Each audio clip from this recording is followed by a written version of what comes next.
Hey Best Fiends fans, I'm from the YouTube channel Insomniac Stream, and today we are doing another makeup transformation. This time we are bringing Angel Beatrice to life, and you can get her through the Seasons Pass. She's such a freaking cute design, and perfect for the upcoming festive season, so without further ado, let's jump right into it.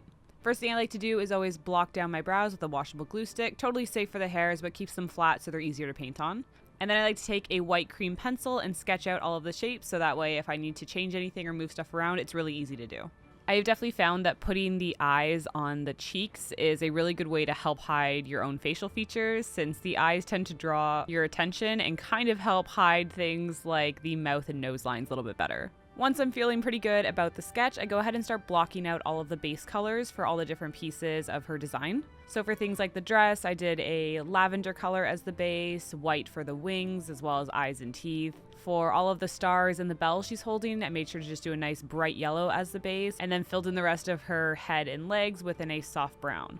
I find it's always good to go a little bit on the lighter color side for these, because you can always shade darker a lot easier than trying to highlight.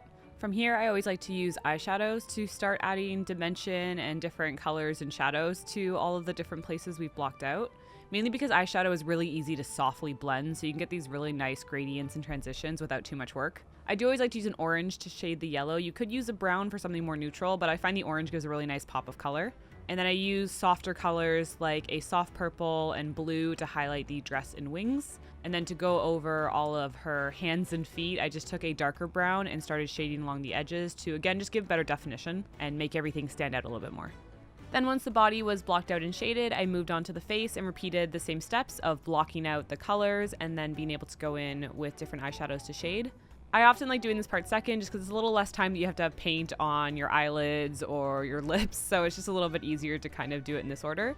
But this is also where shading is going to be even a little bit more important to help hide your own features, since things like the nose, lips, and eyes tend to stand out. So if you can make Beatrice's features a little bit louder, then you can kind of hide your own face within the paint. And then a nice easy way to create the little fur texture on the center of her face is to just take your brush with the lighter color and pull it down in little strokes until you have a nice speckling of fur. And then if you've seen any of my previous paints this year, you'll know that the next best step is to outline everything. This one is such an important step for making sure everything stands out, it's legible, it pops, and this is what makes it so Beatrice will really come to life.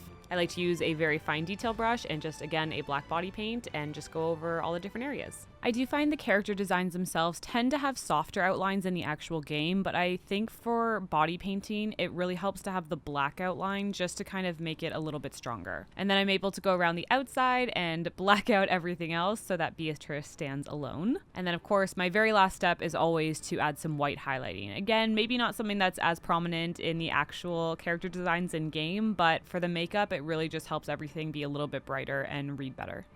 And with those final little details in place, that is it for this makeup transformation. We hope you enjoyed this video, and I hope you are able to get your own Angel Beatrice this season. As always, we would love to hear what characters you would like to see brought to life, so please feel free to leave a comment down below. Be sure to subscribe to the Best Fiends YouTube channel, and we will see you in the next video.